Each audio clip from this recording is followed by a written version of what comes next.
عمركم وقفتوا وسألتوا نفسكم الأفكار اللي في راسنا دي هل هي فعلا أفكارنا؟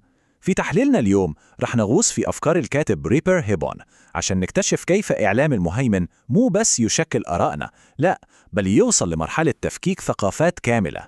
خلونا نبدأ. وخلونا نبدأ من هالنقطة الأساسية. فكروا فيها شوي. الأخبار اللي شفتوها اليوم، المنشورات اللي تفاعلتوا معاها على السوشيال ميديا، كم نسبة المعلومات الحقيقية فيها وكم نسبة التأثير اللي كان مقصود وموجه؟ هذا هو بالضبط صلب الموضوع. طيب، كيف تصير عملية التأثير هذه على مستوى كل شخص فينا؟ هنا الكاتب هنا يقدم لنا مفهوم صراحة مثير للاهتمام، يسميه العقل الممتص، وهو آلية الشغل كلها. خلونا نفصل إيش يقصد بهالشي. هذا هو التعريف. العقل الممتص هو نتيجة لمجتمعات تتعرض لشيء يسميه الكاتب الإخصاء المعرفي، وببساطة شديدة هو شلل يصيب قدرتنا على التفكير النقدي، يعني الشخص يفقد القدرة على التحليل ويصير مجرد جهاز يستقبل ويردد أي شيء يصير له. إذن، كيف يتم تصنيع هذا العقل؟ الموضوع يمشي بخطوات. أول شيء، يغرقون بسيل من المعلومات والأخبار اللي تناقض بعضها، وهذا طبعا يخلق حالة ضياع وارتباك. ثانياً، هذا الارتباك يوصلنا للشلل الفكري أو الإخصاء المعرفي، وفي النهاية لما الواحد يحس بالعجز هذا كله يصير أسهل بكثير إنه بس يكرر اللي يسمعه بدل ما يحاول يفهمه ويحلله، وهذا هو المطلوب بالضبط. طيب، إيش اللي يصير لما مجتمع كامل يتكون من هذه العقول الممتصة؟ التأثير هنا ما يوقف عند طريقة تفكير الشخص الواحد وبس، لا، الموضوع يتعمق أكثر ويوصل لين يضرب في صميم هوية وثقافة مجتمعات كاملة. اللي نشوفه هنا هو الفرق الجوهري. كل مجتمع له هويته الأصلية اللي جاية من تاريخه ولغته وعاداته، لكن الثقافة المهيمنة هدفها تمحي كل هذه الخصائص من خلال عملية يسميها الصهر، وهي عملية قسرية أو عنيفة هدفها فرض قيمها هي بالقوة. وهذا الاقتباس لريبر هوبون يلخص النتيجة النهائية ببراعة. لما أمة تفقد لغتها وخصائصها، هي فعلياً قاعدة تفقد جوهر وجودها، وبالنهاية ممكن حتى تفقد أرضها. الموضوع أشبه باغتيال بطيء وممنهج للهوية. لكن كيف كانت تفرض هذه الهيمنة على مر التاريخ؟ الظاهرة هذه مش شيء جديد أو من اختراع الإعلام الحديث، لا، جذورها أقدم بكتير وأدواتها كانت، خلونا نقول، أكثر وحشية. الأمثلة التاريخية هذه توضح الفكرة تماماً. انتشار لغات معينة ما كان مجرد عملية تبادل ثقافي سلمي، لا، كان مرتبط بشكل مباشر بالقوة العسكرية والسياسية، سواء كانت استعمار أو فتوحات أو سيطرة إمبراطورية. اللغة دايماً كانت أداة للسيطرة. وهنا نوصل للنقطة المحورية. في وقتنا الحالي، الإعلام صار هو السلاح الأخطر والأكثر فعالية. قدرته على تشكيل العقول وتوجيه الرأي العام صارت تتفوق في أحيان كثيرة على قوة الجيوش التقليدية. خلونا ناخذ مثال معاصر يطرحه الكاتب عشان نطبق هذه الأفكار على أرض الواقع، اللي هو ما عرف بالربيع العربي. بحسب هذا التحليل، الشعارات البراقة عن الحرية والديمقراطية ما كانت إلا غطاء يخفي وراه حقيقة أكثر سواداً.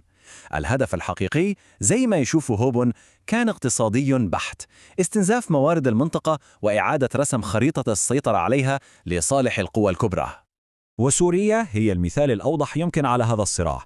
تحولت لساحة لتصفية الحسابات وتقاسم النفوذ بين قوى دولية وأقليمية، كل طرف يحاول يأخذ حصته من الكعكة. وهنا الكارثة الحقيقية.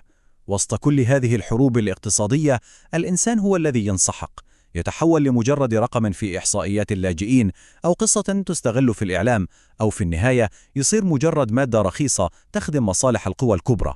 في النهاية، كل اللي تكلمنا عنه من صناعة العقل الممتص إلى الحروب الاقتصادية كله ممكن نختصره في صراع واحد أعمق وأزلي، صراع بين رؤيتين متناقضتين تماما للوجود الإنساني. وهذا هو جوهر الصراع كله. من جهة عندنا قوة التنوير التي تكافح عشان القيم الإنسانية العليا، ومن جهة ثانية عندنا قوة الجشع اللي ما تشوف في العالم إلا مصالح وموارد، وتشتغل ليل نهار عشان تشوه كل شيء جميل وتخدم سيطرتها. وفي قلب هذا الصراع يوقف اللي يسميهم الكاتب المعرفيين أو المفكرين. مهمتهم أبدا مو سهلة، بالعكس مهمة عظيمة جدا: الحفاظ على شعلة الوعي مشتعلة، الدفاع عن قيم الحق والجمال، والنضال المستمر ضد كل القبح الفكري والظلم. ونختم بهذا السؤال المفتوح. بعد ما استعرضنا كل هذا التحليل، يبقى السؤال الأهم موجه لكل شخص في هذا الصراع الأزلي بين الوعي والتجهيل، بين الإنسانية والجشع. كل واحد فينا وين موقفه، أي جانب يختار. شكراً لمتابعتكم. مرحبا بكم في منصة السجال الفكري. تخيل أنك تمسك ببوصلة تضعها في راحة يدك، فتثق تماما يعني أنها ستشير إلى الشمال. إنه يقين مريح جدا، صحيح. بالضبط، يقين مريح. ولكن ماذا لو كان الحقل المغناطيسي بأكمله قد تمت هندسته صناعياً، يعني ليجعلك تسير نحو الهاوية وأنت تعتقد جازماً أنك في الاتجاه الصحيح؟ هذا التشبيه المخيف هو صلب ما نناقشه اليوم. نعم، نحن نضع هذا التشبيه تحت المجهر من خلال الطرح الفلسفي والسياسي العميق الذي قدمه الكاتب والباحث ريبر هابون في كتابه الحب وجود والوجود معرفة. كتاب يطرح إشكاليات ثقيلة جدا. بالتأكيد، نحن اليوم أمام إشكالية معقدة تتعلق بدور الإعلام في تشكيل وعي الجماهير وعلاقته بالسلطة. السؤال الجوهري هنا: هل هذا الإعلام المهيمن هو، دعنا نقول، أداة حتمية تستخدمها قوى السلطة لبرمجة العقول؟ وخلق حالة من الإخصاء المعرفي كما يصفها الكاتب بدقة. صحيح، أم أنه ورغم هذه السطوة يظل ساحة معركة يمكن من خلالها لمن يسميهم هوبون أنصار الحياة النقية تفكيك هذه الهيمنة وبناء عقل تحليلي ناقد؟ أنا شخصياً مقتنعة أن الفضاء الإعلامي بكل ما فيه من تشويه هو الأداة التي يجب أن تستخدمها قوى التنوير للمقاومة وكشف زيف المافيوية الاقتصادية. حسناً، أنا أختلف معك تماماً في هذه القراءة المتفائلة. يعني الآلة الإعلامية في جوهرها وهيكليتها الحالية ليست مجرد مساحة محايدة لنقل المعلومات. هي بالتأكيد ليست محايدة، لكن هي ذراع الهيمنة السلطوية المطلقة. الكاتب ريبر هوبون يطرح تشخيصاً دقيقاً للغاية عندما يتحدث عن الإخصاء المعرفي. السلطة لا تستخدم الإعلام لإخفاء الحقيقة فحسب، بل لتدمير الأداة التي ندرك بها الحقيقة. تقصد العقل نفسه؟ بالضبط، العقل نفسه. الإعلام يخلق بيئة من التشتت المتعمد، محاكياً الغرائز والذائقة الشعبية السطحية. الهدف هو إنتاج عقل ممتص يكرر ما يملى عليه. النتيجة ليست مجرد تضليل مؤقت، بل هو اغتراب نفسي هائل يخدم بقاء القوى الاستبدادية. طيب، دعنا نغوص قليلاً في كيفية هذا الإخصاء المعرفي الذي تتحدث عنه. أنت تقول أن السلطة تدمر العقل. نعم، تفرغه من قدرته النقدية. إذا كان الأمر كذلك، فلماذا نرى السلطات تنفق المليارات سنوياً لتطوير أساليب الخداع؟ لو كان العقل الجماهيري قد تعرض للإخصاء التام، لكانت رسالة إعلامية واحدة تكفي لتوجيهه. هذا افتراض يعتمد على... لحظة، دعني أكمل فكرتي فقط. التطور المستمر في دهاء الأخبار والمبالغة فيها، والذي أشار إليه هابون في نصه، هو بالنسبة لي دليل على أن العقل الجماهيري لا يزال يمتلك مناعة طبيعية. إنها كالبوصلة التي ذكرتها في البداية. العاصفة المغناطيسية للإعلام قد تشوش الاتجاهات، نعم، لكنها لم تكسر إبرة البوصلة. المشكلة في هذا التشبيه أنك تفترضين أن الإبرة لا تزال تبحث عن الشمال. ما يفعله الإعلام المهيمن هو تغيير تعريف الشمال بالكامل. عجيب، كيف ذلك؟ دعني أشرح لك كيف تعمل هذه الآلية في الواقع. الإعلام اليوم ليس مجرد شاشة تبث الأكاذيب، بل هو أشبه بنظام غذائي خوارزمي. إذا أطعمت شخصاً السكر المعالج فقط، فهو لن يتوقف عن الأكل، سيشعر بالشبع دائماً. لكن جسده في الواقع يموت من سوء التغذية. بالضبط. الإعلام يطعم الجماهير هذا، دعونا نسميه السكر العاطفي، سكر مشبع بالإثارة والخوف والغرازية. العقل التحليلي يموت جوعاً دون أن يدرك الفرد ذلك، لأنه يتلقى آلاف الأخبار يومياً. إذن أنت تتحدث عن التخمة المعلوماتية كأداة للإلهاء. الفرد يغرق في سيل الأخبار المتناقضة، يعني فلا يجد الوقت ولا الطاقة للتحليل. تماماً. وهذا يقودنا إلى نقطة جوهرية يسميها الكاتب أزمة المصطلحات. فكري في كلمة مثل الحرية أو التحرر. مفاهيم أساسية جدا في أدبيات هبون. نعم. كيف يجردها الإعلام من معناها؟ يتم ذلك عبر ربطها المستمر بسور الفوضى أو استخدامها لتبرير حروب اقتصادية طاحنة. بمرور الوقت عندما يسمع المتلقي كلمة حرية على نشرات الأخبار هو لا يربطها بحقوق الإنسان، بل يربطها بالدمار والتهجير. تمت إعادة برمجة العقل ليرفض المفاهيم التي يمكن أن تنقذه. هذا ليس مجرد تشويش للبوصلة، هذا يعني تدمير لمنهجية التفكير ذاتها. أرى المنطق في تحليل أزمة المصطلحات، وهو بلا شك تكتيك سلطوي فاعل، لكنني لا أستطيع التسليم بنجاحه المطلق. لماذا؟ النتائج واضحة أمامنا. دعنا نربط هذا بما ذكره ريهاب هابون عن الصراع الأزلي بين أنصار الحياة النقية وأنصار التشويه. إذا كانت أزمة المصطلحات قد أفرغت الكلمات من محتواها، فكيف تمكن الكاتب نفسه من تشخيص هذه الحالة؟ الكاتب يمثل النخبة المعرفية وليس القاعدة الجماهيرية. لكن كيف تمكن المعرفيون عموماً من إدراك هذا التزييف؟ مجرد قدرتنا اليوم في هذا السجال على تفكيك هذه الخوارزمية الإعلامية وفتح السكر العاطفي الذي تتحدث عنه يعني أن العقل الناقد لا يزال يعمل ويقاوم. إدراك النخبة لهذا التزييف يا زميلتي لا يعني نجاة الجماهير منه. لكي نفهم حجم هذه الهيمنة يجب أن ننظر إلى البعد التاريخي لعملية الانصهار التي يعرضها هبون. تقصد فرض اللغات قديماً؟ بالضبط. الكاتب يستعرض كيف فرضت اللغات والثقافات قديما عبر الإبادة والاستعمار. الإنجليزية مثلا فرضت بقرون من الاستعمار لخدمة التوسع الرأسمالي، واللغة العربية أقحمت في مساحات واسعة لتسهيل السيطرة السياسية، وكذلك حاولت الإمبراطورية العثمانية فرض التركية. الانصهار القصري قديما كان يجعل أمما بلا لغة وبلا هوية تمهيدا لسلب أراضيها. مهلا، انتظر لحظة. هل تساوي حقا بين الانتشار العسكري التاريخي للغات الذي تم عبر جيوش وإبادات فعلية وبين تأثير التلفزيون ووسائل التواصل الاجتماعي اليوم؟ نعم، أساوي بينهما في النتيجة. لكن هذه آليات مختلفة جذريا في طبيعتها وفي طرق مقاومتها. لا يمكنك مقارنة دبابة بتغريدة على منصة تواصل. الآلية السطحية اختلفت، نعم، لكن الجوهر والهدف واحد، وهو محو التنوع لصالح القوة المهيمنة. بل إن هابون يوضح صراحة أن الإعلام المعاصر برز ليؤدي وظائف تفوق تلك الوسائل التقليدية المتحلقة حول القوة العسكرية. تفوقها في الانتشار ربما، لكن ليس في الإكراه. بل في الإكراه المعرفي. الجيوش قديما كانت تحتاج لعقود لتغيير لغة مجتمع ما أو هويته. اليوم الآلة الإعلامية تستكمل ما بدأه الاستعمار، ولكن بسرعة مرعبة. هي تحتكر الثقافة وتغذي صراعات ضخمة تعيد تشكيل الخرائط السياسية. صحيح. انظري كيف يؤجج الإعلام الصراع المذهبي في المنطقة أو التنافس الإمبريالي بين أمريكا وروسيا.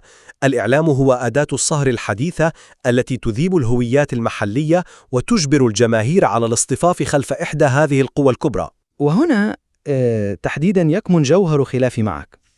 أنت تنظر إلى التكنولوجيا الإعلامية كأداة لا يملكها إلا المستعمر الجديد، لكن الإعلام الحديث كسر احتكار الجغرافيا الذي كانت تعتمد عليه الإمبراطوريات القديمة. كسر الجغرافيا ليخلق سجنا افتراضيا؟ لا، بل ليخلق مساحة للمظلومين.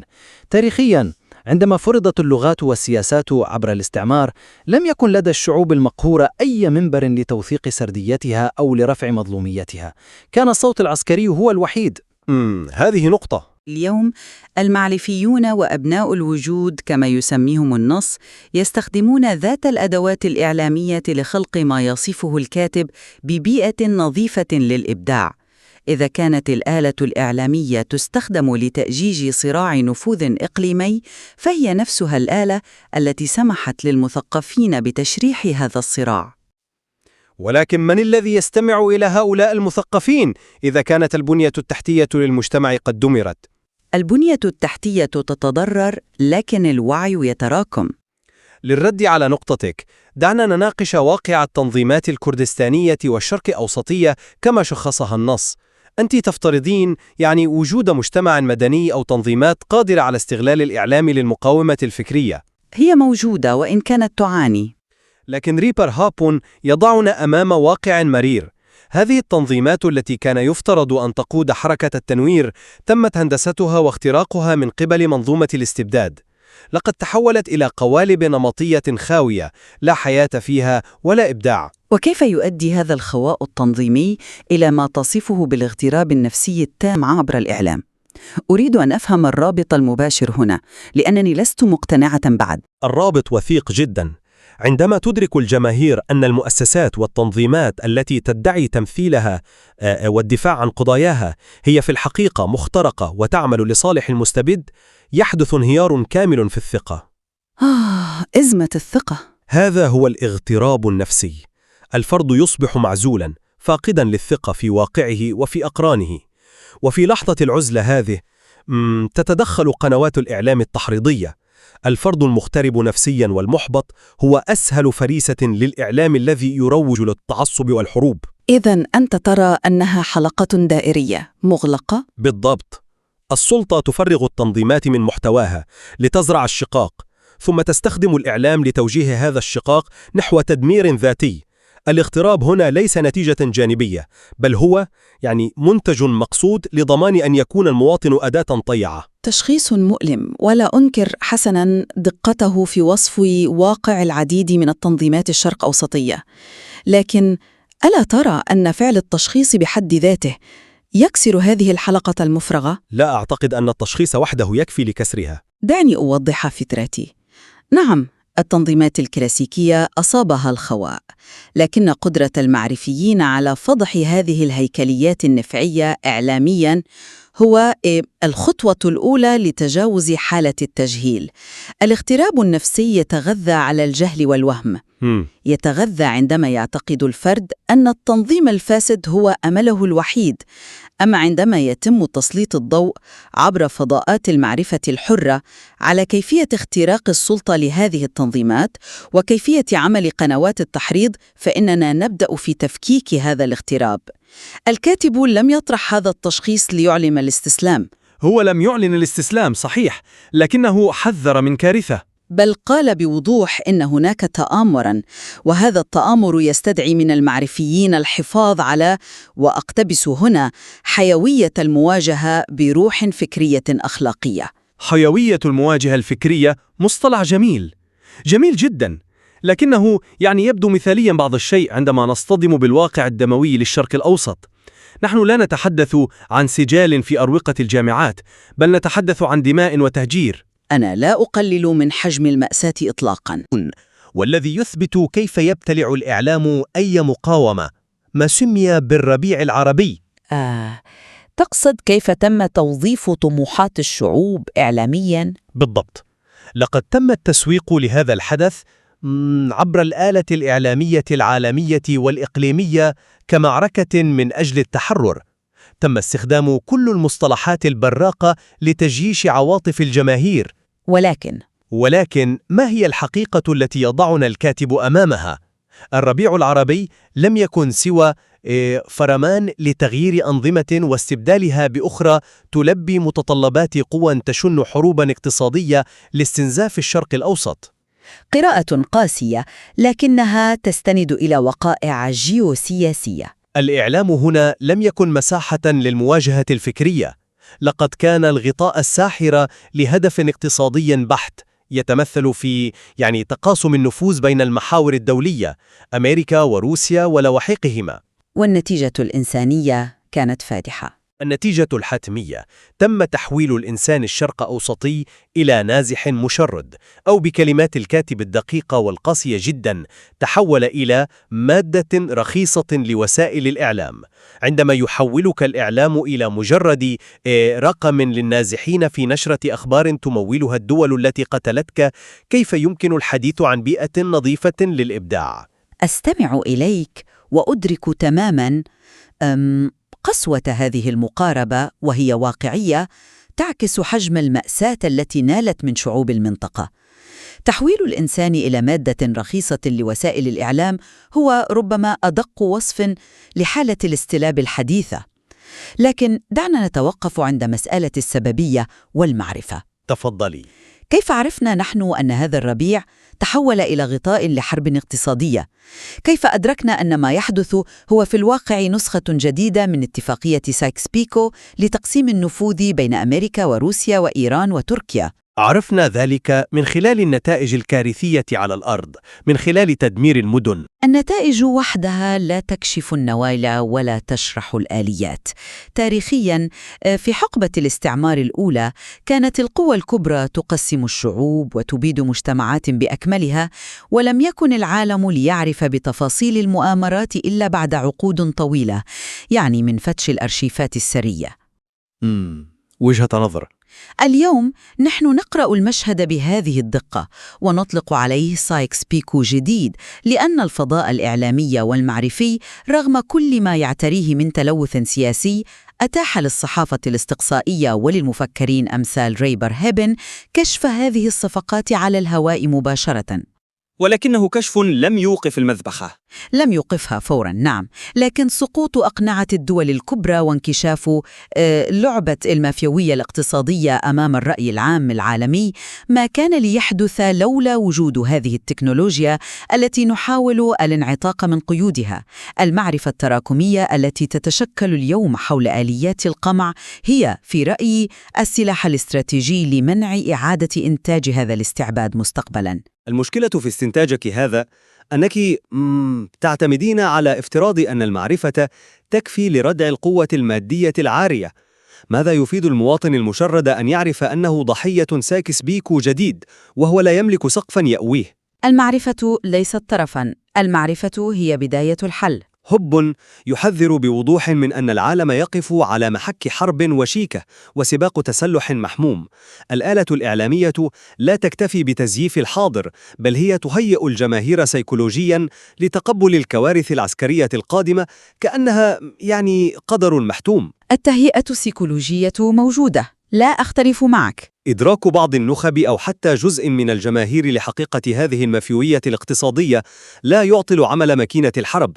السلطة المهيمنة تمتلك من المرونة ما يكفي لاستيعاب هذا النقد الموجه إليها وتحويله إلى مجرد ضجيج في خلفية مشرد دموي مستمر. المقاومة الفكرية هنا تبدو للأسف كمن يلقي خطبة بليغة في وجه دبابة تتقدم نحوه. لكن هنا تحديداً يتبلور دور جبهات النور التي يعول عليها الكاتب. التغيير الجذري يا زميلي لا يحدث كانقلاب مفاجئ يمحو آلة الحرب بين ليلة وضحاها. هذا صحيح. بل يمر عبر مسار شاق وطويل من تراكم الوعي وتوريث المعرفة للأجيال. الإعلام المهيمن ضخم ومخيف، نعم، لكنه مليء بالتناقضات والفجوات. دور المعرفيين أبناء الوجود هو استخدام هذه الفجوات لضخ الوعي والاستعادة المعنى الحقيقي للمصطلحات التي سرقت منا. أعتقد أننا وصلنا هنا إلى نقطة نستطيع من خلالها تأطير مساحة التوافق والاختلاف بيننا بناء على طرح هوبون. تفضل، ما هو التوافق برأيك؟ نحن نتفق بلا شك على التشخيص الدقيق لطبيعة المرض. هناك مافيوية اقتصادية عالمية وإقليمية تتعامل مع الشرق الأوسط كخزان موارد، وتستخدم الآلة الإعلامية بشكل منهجي لضرب منظومة الحياة وتسليع القيم. وأيضاً نتفق على تأثيرها في إفراغ التنظيمات المجتمعية من محتواها، مما أنتج حالة الاغتراب النفسي. كان بموقفي في التحذير من قوة هذه البنية المؤسسية للإعلام. الإخصاء المعرفي ليس سحابة صيف عابرة يمكن تبديدها ببعض النقد التحليلي. هو نظام متكامل وافقك. نعم، نظام يعيد إنتاج نفسه عبر محاكاة الغرائز، مما يجعل فكرة الإفلات منه تحدياً شبه مستحيل للغالبية العظمى من الجماهير.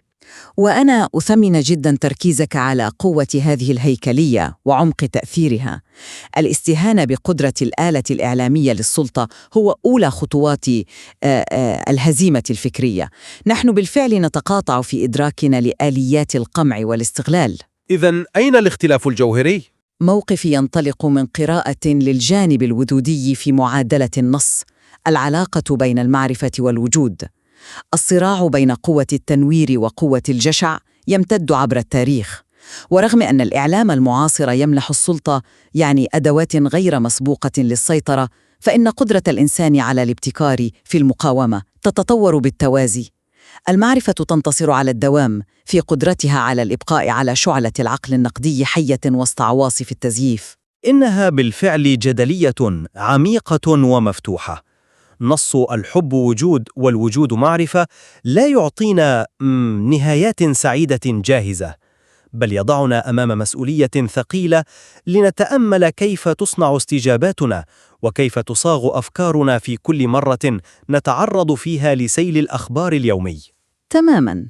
بالعودة إلى تشبيه البوصلة الذي بدأنا به، قد تستمر العواصف المغناطيسية للإعلام المهيمن في التشويش ومحاولة إغراقنا في التشتت، لكن إبرة العقل النقدي تظل تبحث عن الشمال الحق طالما هناك من يسأل ويحلل.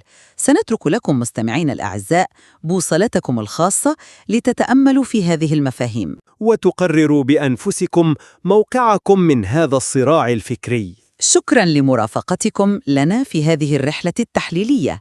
إلى اللقاء في حوار قادم حيث يستمر السجال وتستمر الأسئلة.